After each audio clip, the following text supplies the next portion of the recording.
Parmar OBC પ્રદેશ પ્રમુખ આમ આદમી party Gujarat.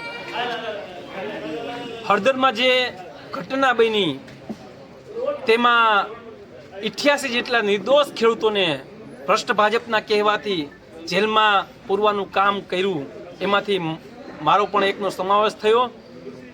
57 દિવસ જેલમાં રહી ને આજે હું બહાર આવ્યો છે। અમને ન્યાયતંત્ર ઉપર સંપૂર્ણ વિશ્વાસ હતો કે ખોટું લાંબો સમય ટકી ન શકે। આજે 57 દિવસ પછી સેશન કોર્ટે જામીન આપ્યા છે, ત્યારે માનનીય નામદાર કોર્ટનો હું દિલથી આભાર માનું છું કે અમારી જે સત્યની લડાઈ હતી એમાં સાથ અને સહકાર આપ્યો।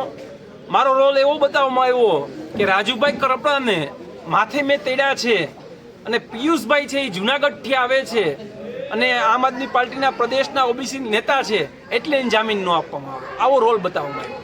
ત્યારે કોર્ટે એને સાફ શબ્દમાં કીધું કે કોઈ પણ નેતા ગમે ત્યાં જનતાનો અને ખેડૂતોનો અવાજ બની શકે, એમનો કોઈ રોલ હોય તો કયો।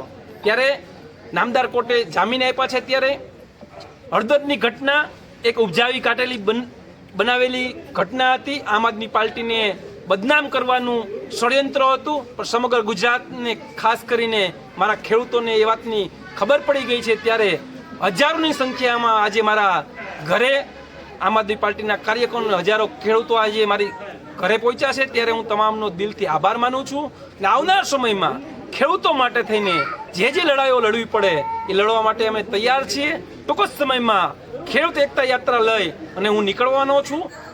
ખેડૂતોને એકજૂટ કરી આવનારા સમયમાં ખેડૂતોને જ્યાં જ્યાં અન્યાય થાય ત્યાં એની સામે લડવા માટે આમ આદમી પાર્ટીના એક કાર્યકર અને નેતાઓ તૈયાર છે। જય હિન્દ, જય ભારત।